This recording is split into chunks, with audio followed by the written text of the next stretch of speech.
Vamos abrir a Bíblia, então, em 1 Tessalonicenses, capítulo 2.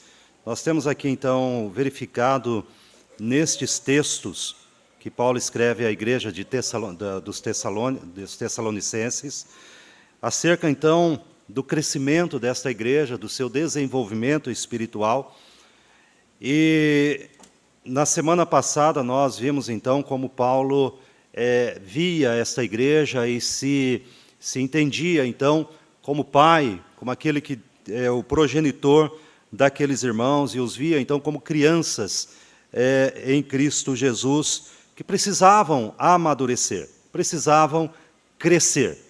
E agora, no capítulo 2, dos versículos 13 ao 20, Paulo fala sobre o crescimento ainda, mas ele vai dizer que há dores no crescimento. O crescimento envolve dores, e ele vai falar sobre isso, então, nesse texto. Capítulo 2, versículos 13 ao 20, de 1 Tessalonicenses, diz o seguinte: outra razão ainda temos nós para incessantemente dar graças a Deus, é que tendo vós recebido a palavra que de nós ouvistes, que é de Deus, acolhestes não como palavra de homens, e sim como em verdade é a palavra de Deus, a qual com efeito está operando eficazmente em vós os que credes. Tanto é assim, irmãos, que vos tornastes imitadores das igrejas de Deus existentes na Judéia, em Cristo Jesus, porque também padecestes da parte dos vossos patrícios as mesmas coisas que eles, por sua vez, sofreram dos judeus, os quais não somente mataram o Senhor Jesus e os profetas, como também nos perseguiram, e não agradam a Deus, e são adversários de todos os homens, a ponto de nos impedirem de falar aos gentios, para que estes sejam salvos, a fim de irem enchendo sempre a medida de seus pecados. A ira, porém, sobreveio contra eles definitivamente. Ora, nós, irmãos, orfanados por breve tempo de vossa presença, não porém do coração, com tanto mais empenho, diligenciamos com grande desejo ir ver-vos pessoalmente. Por isso, quisemos ir até vós, pelo menos eu, Paulo, não somente uma vez, mas duas. Contudo, Satanás nos barrou o caminho. Pois quem é a nossa esperança ou alegria, ou coroa em que exultamos na presença de nosso Senhor Jesus em sua vinda? Não sois vós? Sim, vós sois realmente a nossa glória e a nossa alegria. Amém. Vamos orar? Querido Deus, nós queremos render ao Senhor toda a honra, toda a glória e todo o louvor. Nós estamos aqui diante da palavra do Senhor e pedimos que o nosso coração, neste momento, se acalme e ouçamos, Pai, com atenção aquilo que o Senhor quer nos transmitir. Que o Senhor, de fato, repreenda toda distração e tudo aquilo que possa roubar a preciosa semente dos nossos corações. Assim oramos, em nome de Jesus. Amém, Senhor. Amém. Irmãos, não era de fato fácil ser crente, ser cristão ali em Tessalônica. Na verdade, muitas igrejas em várias cidades do Império naquela época não havia, como a gente fala, moleza para os cristãos. Era difícil. Eram perseguições, eram sofrimentos. Então, diante disso, Paulo faz uma escolha cuidadosa de palavras para colocar nesta carta, nesta primeira epístola, falando então da situação dos irmãos ali, da igreja. Então ele vai falar de tribulações, ele fala isso no capítulo 1 e também no capítulo 3. Ele vai falar sobre padecer. Olha, vocês estão padecendo por causa do Evangelho. Ele também usa a palavra perseguir, ali no capítulo 2. Aqueles, então, que abraçaram a fé, foram perseguidos por conta disto. Ele usa também a palavra adversários.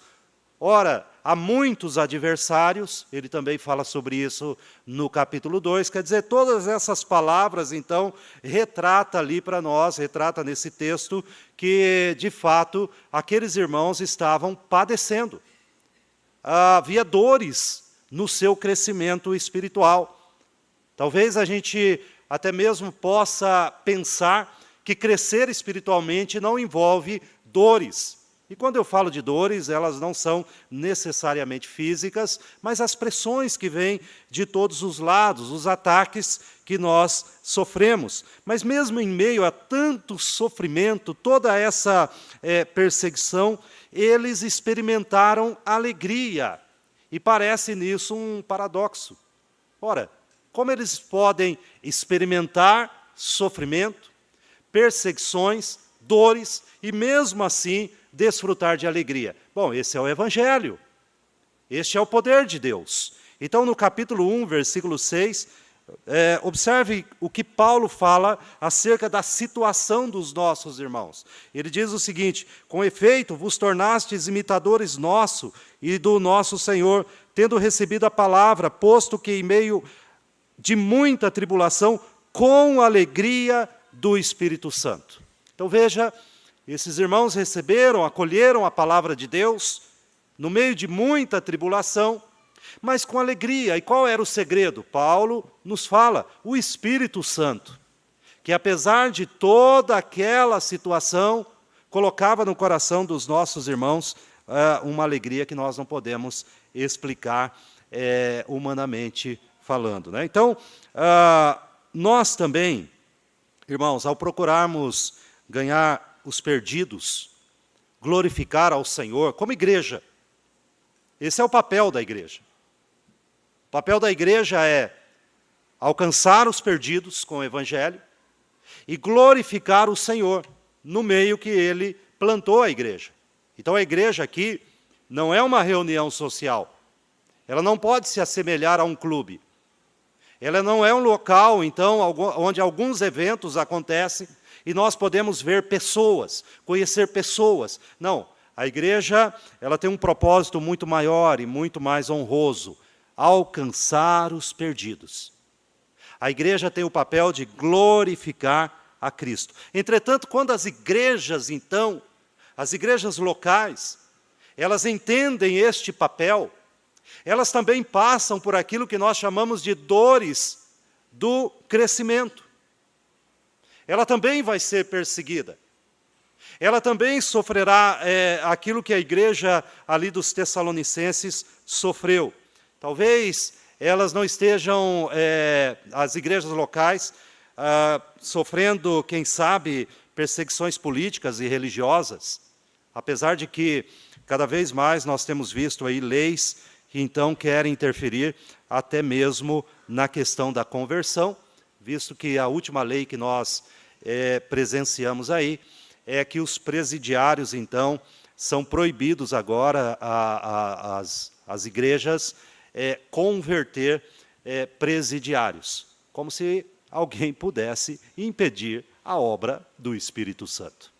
Mas, enfim, as igrejas passam pelo sofrimento, pelas dores do crescimento, mas nós também passamos pelas dores do crescimento espiritual. Paulo já orienta Timóteo, lá em 2 Timóteo, capítulo 3, versículo 12, aqueles que querem viver piedosamente em Cristo Jesus, ou seja, se você faz um compromisso com Deus, e você diz: Senhor, eu quero fazer a tua vontade, eu quero andar nos teus caminhos. Paulo faz um alerta: aqueles que querem viver piedosamente em Cristo Jesus serão perseguidos, inevitavelmente serão perseguidos.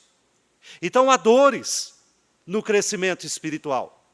Entretanto, o que eu quero destacar aqui neste texto, nesse parágrafo aqui, é que Paulo então vai falar de alguns recursos divinos, quando a gente está em meio às tribulações. Eles estão ao nosso dispor, em todo o tempo. Em tempos de bonança, em tempos de perseguição, o Senhor, então, de forma graciosa, diz a você e a mim: olha, eu disponibilizo a você recursos que são divinos. E eu quero, irmãos, chamar a sua atenção e rapidamente aqui trazer o que Paulo fala, então, aos nossos irmãos sobre os recursos que eles poderiam ter. Primeiro, ele vai falar que a palavra de Deus está dentro de nós. A palavra de Deus é o nosso recurso. Quando uma alma, então, é rendida ao Senhor Jesus, a Bíblia, então, nos orienta que Deus começa agora a falar àquele coração e implantar naquela vida a sua palavra. Veja o que o texto diz no versículo 13. Ele diz o seguinte: outra razão ainda temos nós para incessantemente dar graças a Deus. Então, qual é a razão, né? A primeira razão que Paulo dá, fala, olha, eu tenho outra razão para agradecer a Deus por vocês. Então, a primeira está lá no capítulo 1, né, versículos 2 e 3, quando ele diz assim: damos sempre graças a Deus por todos vós. E pelo que ele dá graças a Deus? Né? Ele explica aqui no versículo 3, né? Da operosidade da vossa fé e da abnegação do vosso amor e da firmeza da vossa esperança. Então, Paulo fala, olha, eu dou graças a Deus, porque eu vejo isso em vocês. Eu me recordo, quando eu oro, eu agradeço a Deus, porque isso está em vocês. Mas aqui ele fala, olha, é outra razão. Eu tenho outra razão agora também para dar graças a Deus. E ele vai explicar. É que tendo vós recebido a palavra que de nós ouvistes, que é de Deus, acolhestes, não como palavra de homens, e sim como em verdade é a palavra de Deus, a qual com efeito está operando eficazmente em vós, os que credes. Eu dou graças a Deus, porque vocês ouviram a palavra de Deus, quando a gente pregou, vocês acolheram esta palavra, e esta palavra que é de Deus, está implantada agora em vocês, e começa a dar frutos, e por isso ele de fato agradece ao Senhor. Irmãos, a igreja havia sido fundada sobre a palavra de Deus. Voltando de novo no versículo 6, né, do capítulo 1, ele diz assim: com efeito, vos tornastes imitadores nossos e do Senhor, tendo recebido a palavra. Tendo recebido a palavra. Bom, a gente pode aprender com esses irmãos. Há um recurso para que a gente, em qualquer tempo, possa lançar mão dele, que é a palavra. E veja que esses irmãos apreciavam a palavra de Deus, apreciavam ouvir a palavra do Senhor, a qual receberam esta palavra não como palavra de homens. Eles entenderam que era a palavra de Deus. Bom, a gente conhece então a Bíblia, e ela não é um livro qualquer. A origem da Bíblia, o caráter da Bíblia, o conteúdo da Bíblia e seu preço, não financeiro, mas daquilo que custou a homens escrevê-la, são inteiramente distintos de qualquer outro livro que possa existir, por mais excelente que ele seja. Mas a palavra de Deus, na própria definição de Paulo, e eu quero convidar você a olhar ali em 2 Timóteo, capítulo 3, versículo 16, quando Paulo, então, ele diz o seguinte: toda a Escritura é inspirada por Deus. Toda a Escritura é inspirada por Deus. E eu preciso mencionar aqui que a palavrinha que Paulo usa aqui para inspirada significa que saiu da própria boca, é o fôlego de Deus, toda a Escritura. E aí ele coloca, é útil para o ensino, para a repreensão, para a correção e para a edificação na justiça, a fim de que o homem de Deus seja perfeito e perfeitamente habilitado para toda boa obra. Ainda Pedro, quando escreve lá em 2 Pedro, capítulo 1, versículos 20 e 21, Veja só o que ele coloca aqui, acerca da Bíblia. Sabendo primeiramente isto, que nenhuma profecia da Escritura provém de particular elucidação. Não é alguém que comeu demais e teve um pesadelo e escreveu, não. Pedro vai dizer, olha, nada veio de particular elucidação. Não foram homens que resolveram escrever algo da sua cabeça. E ele continua, porque nunca, jamais, qualquer profecia foi dada por vontade humana. Entretanto, homens santos falaram da parte de Deus, movidos pelo Espírito Santo. Meus irmãos, se há um recurso para nós, como cristãos, este recurso, então, divino, se chama a palavra do Senhor. É isso que Paulo, então, chama a atenção deles. Olha, a palavra do Senhor que os levou à fé. Vocês ouviram. Lembra quando eu cheguei aí? E a gente já falou isso aqui no sermão, que Paulo, então, fica pouco tempo em Tessalônica, pouco tempo. Ele vai ali, prega, e aquelas pessoas acolhem aquela palavra em seu coração. A gente olha para a Bíblia e encontramos lá em Lucas 10, a história de Maria e de Marta. E nós entendemos bem, conhecemos essa história. Quando o Senhor visita, então, essa família, esses 3 irmãos, Lázaro e as suas 2 irmãs, Maria e Marta, ali na cidade de Betânia. De repente, Maria, então, ela faz uma escolha. E ela escolhe ouvir Jesus. Ela se assenta aos pés de Jesus e ouve Jesus. Enquanto Maria, então, está atarefada ali, se ocupando com outras coisas, e até mesmo faz uma crítica em relação à sua irmã, dizendo, olha, ela não me ajuda. E o Senhor Jesus responde a ela dizendo, olha, ela escolheu a boa parte, e esta não lhe será tirada. E aí fica a pergunta para nós, em relação à palavra de Deus. Já aplicando este primeiro princípio aqui do texto, o que é mais importante para você? A palavra de Deus ou o dinheiro? O que é mais importante? Eu me lembro que, certa vez, eu estava pregando numa igreja sobre evangelização. Evangelização. Qual é a nossa motivação de evangelizar alguém? Qual é a nossa motivação? E eu peguei uma nota de R$100, na verdade, eu tirei uma cópia, porque eu não tinha uma, né? Fui lá, tirei uma cópia, né? Imprimi. Mas parecia, de longe, aqui no púlpito, parecia R$100, né? O pastor estava cheio de dinheiro. E falei o seguinte, olha, na verdade eu fiz várias, tinha várias. Se eu te desse R$100 por pessoa que você falasse do Evangelho, te motivaria?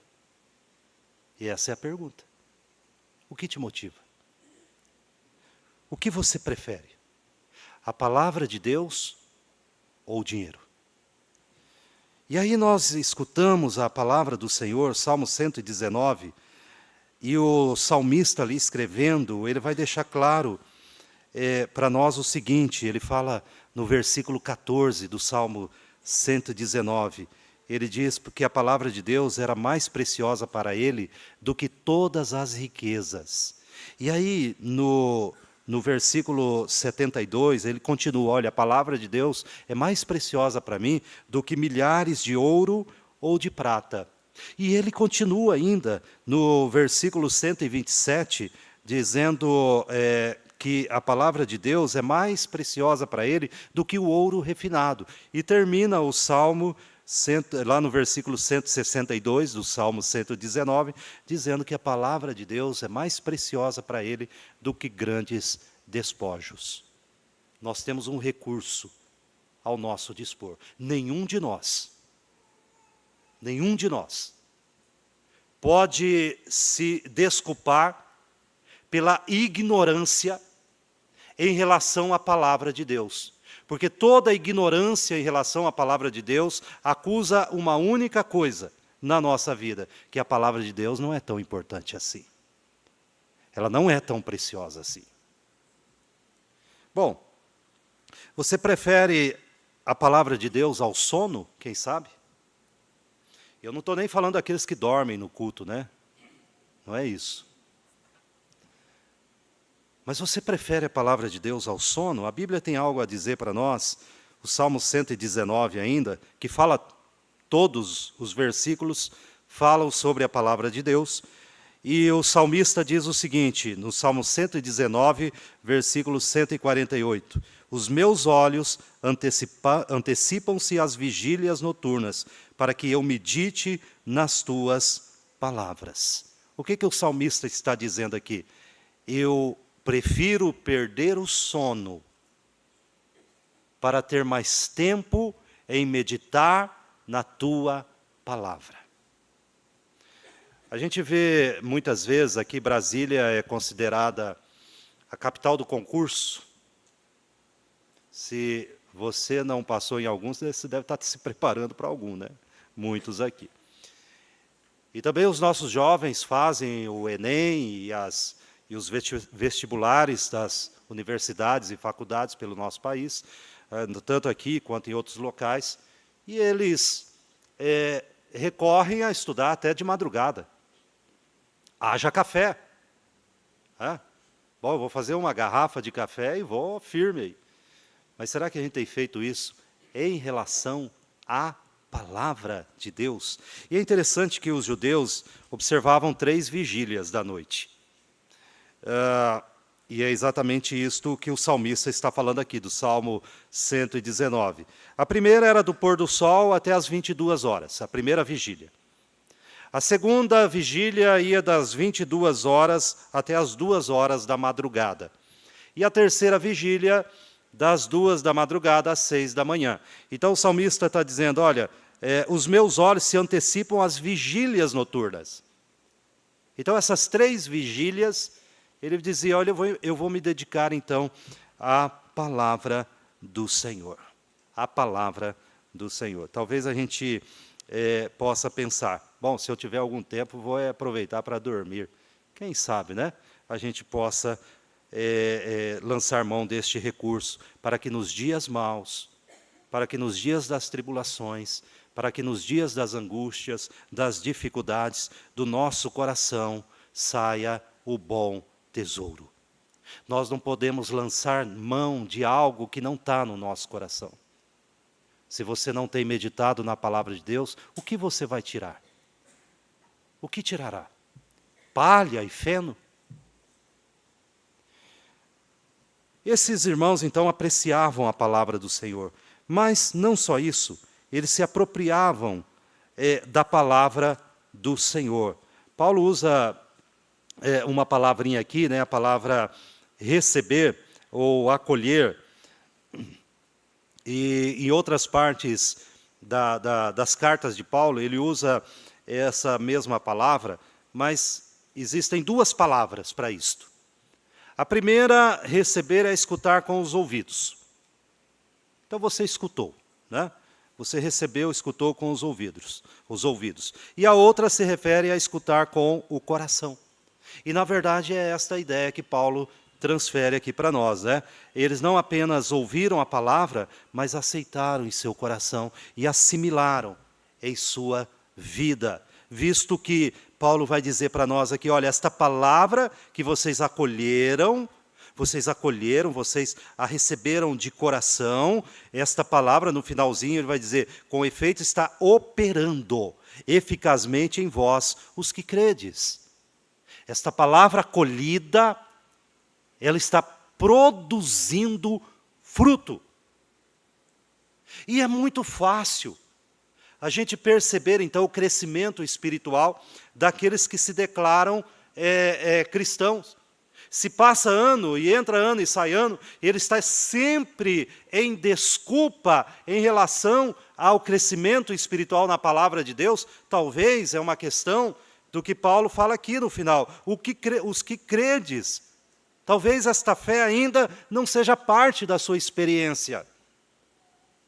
Talvez ele ache algumas questões do Evangelho interessantes. O padrão de moralidade, o padrão que o Evangelho coloca, então, em termos de justiça humana, mas não há uma assimilação de coração, o que nós chamamos de conversão. Os que se convertem como crianças crescem. Elas crescem. Bom, Jesus então fala sobre isso, e é interessante que Jesus usa três maneiras aqui, né? Primeiro ele fala lá em Mateus 13, versículo 9, quem tem ouvidos para ouvir, ouça. Em outras palavras, ele está dizendo o seguinte, certifique-se de que estão ouvindo de verdade. Vocês estão ouvindo de verdade? Então, devemos usar as nossas oportunidades muito bem, que nós temos de ouvir a palavra de Deus. Será que vale a pena você colocar uma roupa, entrar no seu carro, gastar gasolina e vir à igreja para ficar, como os mais antigos diziam, né, com a cabeça no mundo da lua? Será que vale a pena? Se você tem oportunidade de ouvir a palavra de Deus, ouça. Ouça a palavra do Senhor. Mas aí Jesus, lá em Marcos 4, 24, ele usa outra palavra. E a outra advertência, ele vai dizer, atentai no que ouvis. Então, primeiro, olha, ouçam com atenção, se certifiquem do que vocês estão ouvindo. Agora, se atentem no que vocês estão ouvindo. E por fim, ele vai dizer em Lucas 8, 18, vede, pois, como ouvis. É a terceira advertência que Jesus nos dá aqui. Vede, pois, como ouvis. Existem muitos ouvintes indiferentes que não conseguem se concentrar em ouvir os ensinamentos da palavra de Deus. Mas se alguém disser para ele, você sabe da última novidade? Ficou sabendo do caso lá do João e da Maria? É fictício aqui, tá? Ficou sabendo? Não, conta aí. Aí já fica curioso. Mas quando se trata da palavra de Deus, será que a gente tem tanta aplicação assim?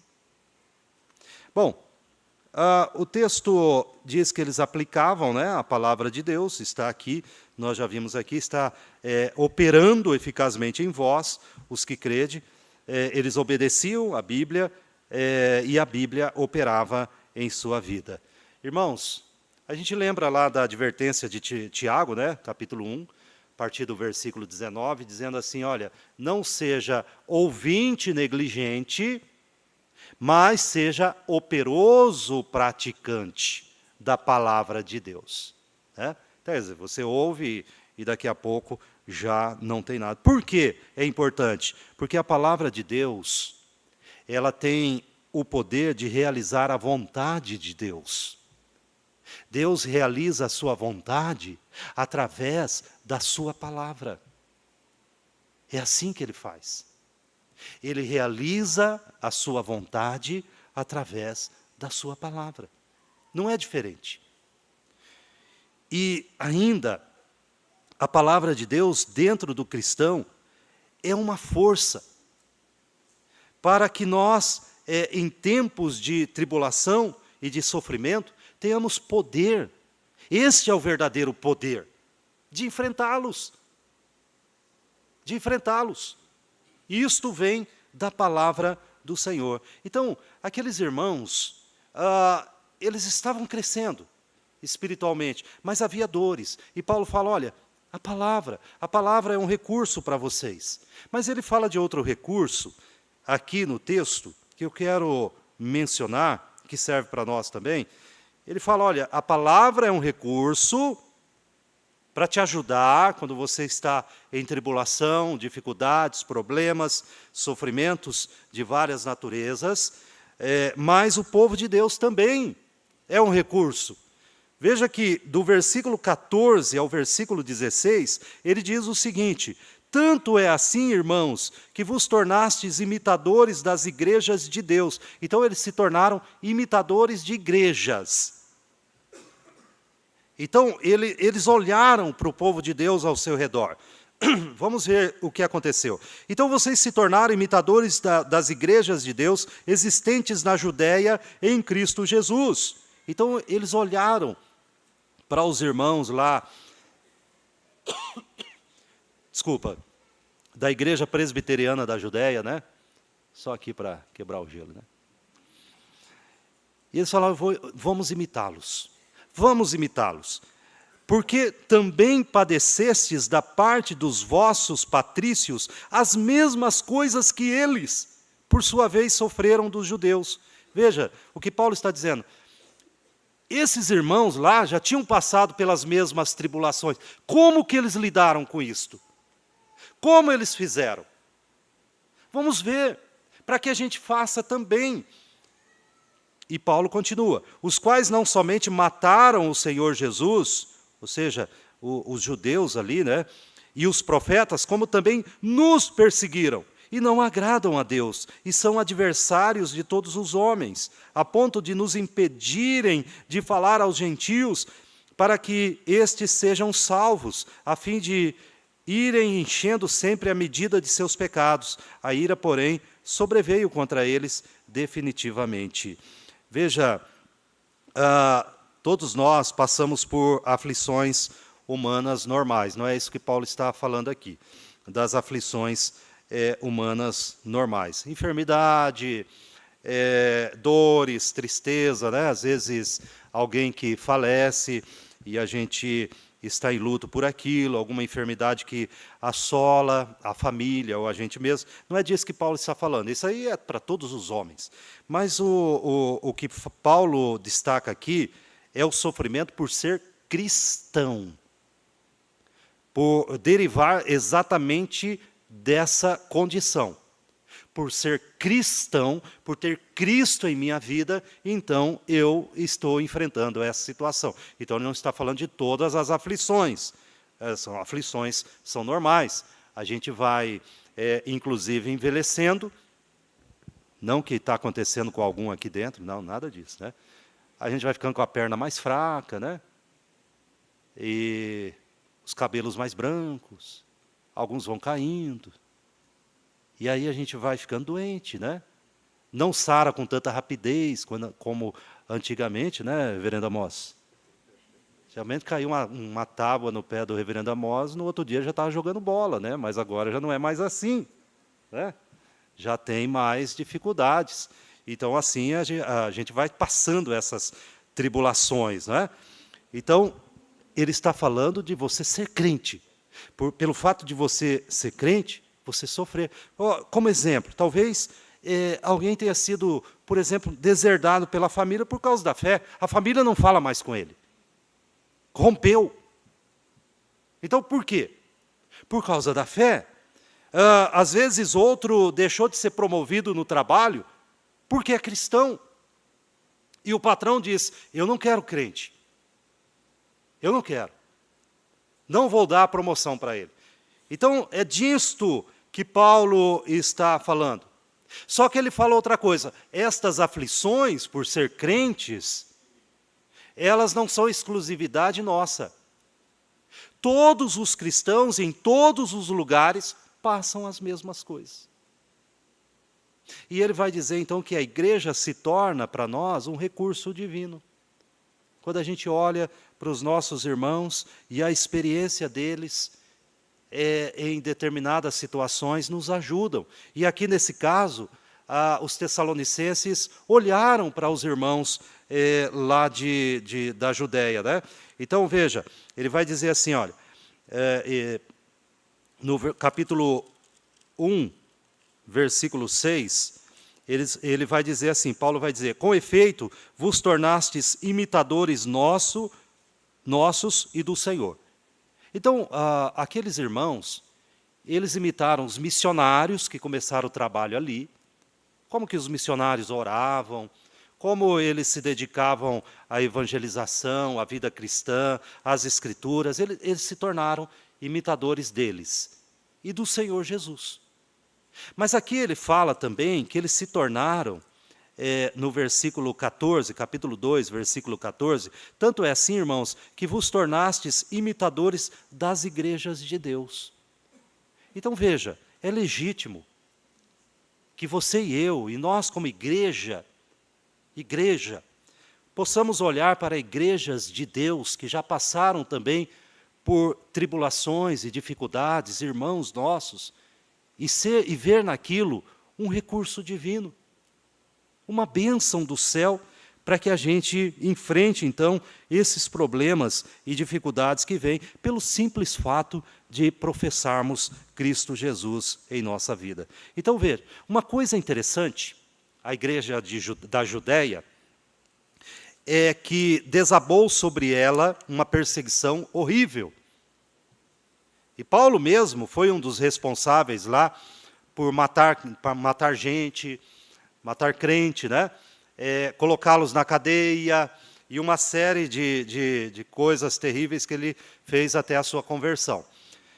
Mas, irmãos, não só na igreja da Judéia, mas em toda a história do cristianismo, as aflições nunca exterminaram a igreja. As aflições nunca vai exterminar a sua fé. Se você é um crente de verdade, Satanás pode convocar todas as suas hostes do inferno. E para dizer, como alguém diz para uma hoste de cães raivosos, ataquem. Satanás pode dizer isto. Mas se você é um crente de verdade, não existe aflição que possa te exterminar. Nada. Porque o Senhor é quem garante a nossa vitória. Pelo contrário, ao olhar a experiência da igreja da Judéia, eles puderam concluir o seguinte: aquela igreja foi purificada e aquela igreja foi expandida. E é interessante isso, porque quanto mais os judeus apertaram com a igreja na Judéia, ela expandiu. De repente agora nós vemos os crentes que foram perseguidos indo para Samaria, e pregando em Samaria, pregando pela Judéia, e alguns chegaram finalmente até os gentios. Não há aflição que possa então desmotivar ou destruir um crente de verdade. Não tem, não tem. Então nós podemos olhar para o povo de Deus, você quando está naquele momento de angústia, Senhor, será que é só comigo? Será que é só na minha vida? Será que sou só eu? E talvez como aquele povo do Egito, que saiu do Egito ali no deserto, será que não era melhor ter ficado no Egito? Tinha carne lá, tinha panelas de carne, a gente comia. Não. O verdadeiro cristão, ele olha para toda essa experiência e diz: o Senhor cuidou do seu povo até hoje, e eu faço parte do teu povo.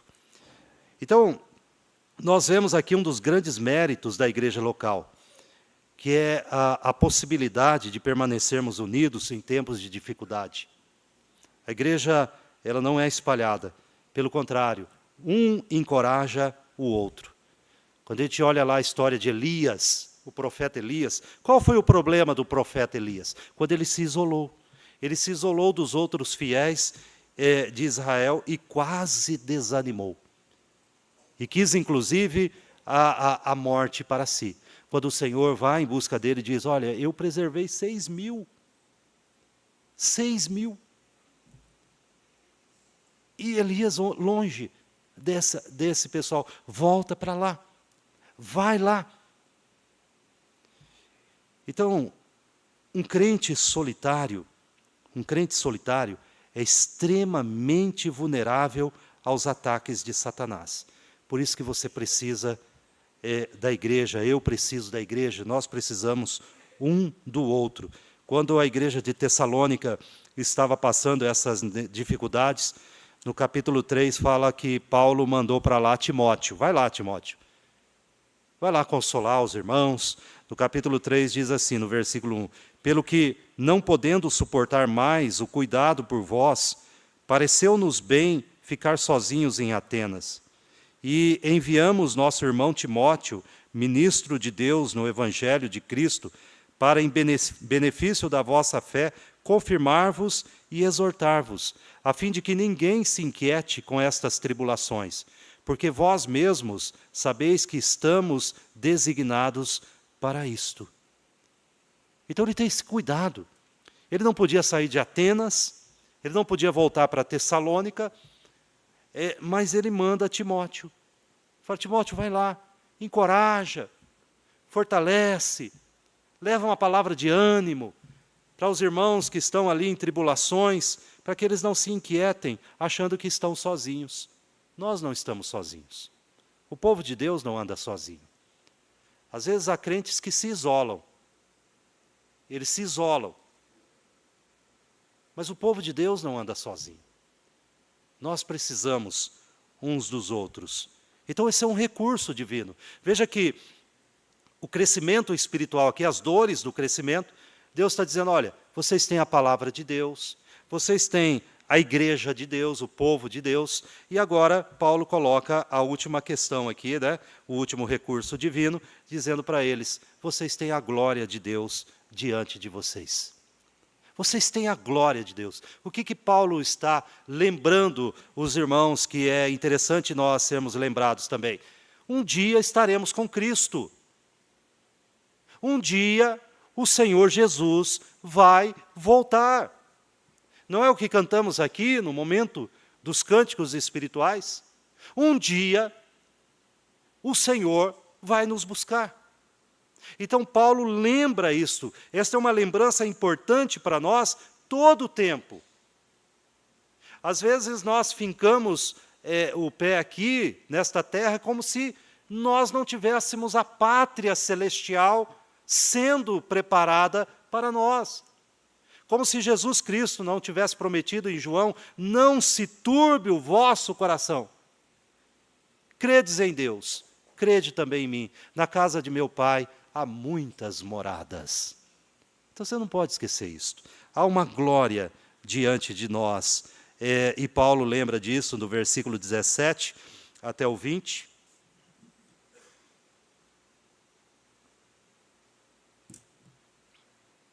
Ora, nós, irmãos, orfanados por breve tempo da vossa presença, não porém do coração, contanto, mais empenho diligenciamos com grande desejo ir ver-vos pessoalmente. Por isso quisemos ir até vós, pelo menos eu, Paulo, não somente uma, mas 2 vezes. Contudo, Satanás nos barrou o caminho. Pois quem é a nossa herança, ou alegria, ou coroa em que exultamos na presença de nosso Senhor Jesus em sua vinda? Não sois vós? Sim, vós sois realmente a nossa glória e a nossa alegria. Então Paulo está lembrando isso aqui aos irmãos. Primeiro, Paulo lembra da sua afeição pela igreja. Ele fala, olha, eu me sinto orfanado.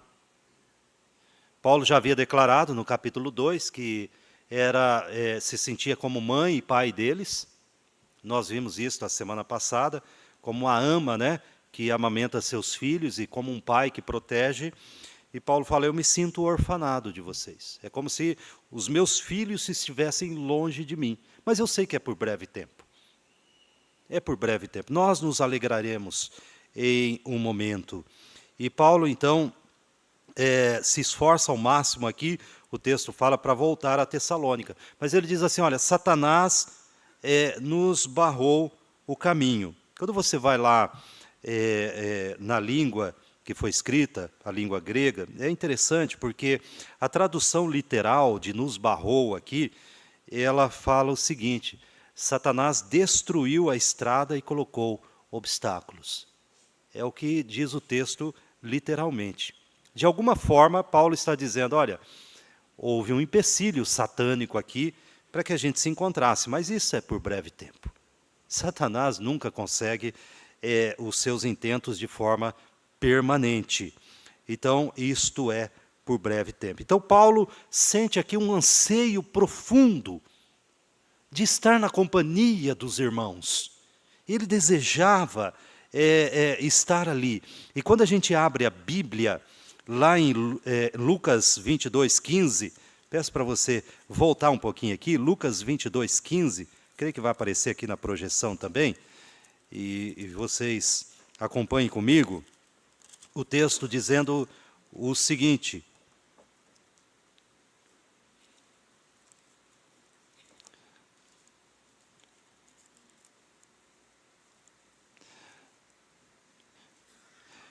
e disse-lhes, aqui Jesus falando, e disse-lhes: tenho desejado ansiosamente comer convosco esta Páscoa antes do meu sofrimento. Essa palavra desejar ansiosamente é a mesma que Paulo usa aqui. Olha, eu gostaria de estar com vocês. Ele vai dizer aqui, por isso quisemos, no versículo 17, melhor dizendo, com grande desejo ir ver-vos pessoalmente. O mesmo sentimento que Jesus, então, tem ali, olha, eu desejo ansiosamente comer com vocês esta Páscoa. Paulo busca esta palavra do seu Redentor, do seu Mestre, e diz, olha, eu desejo estar junto com vocês.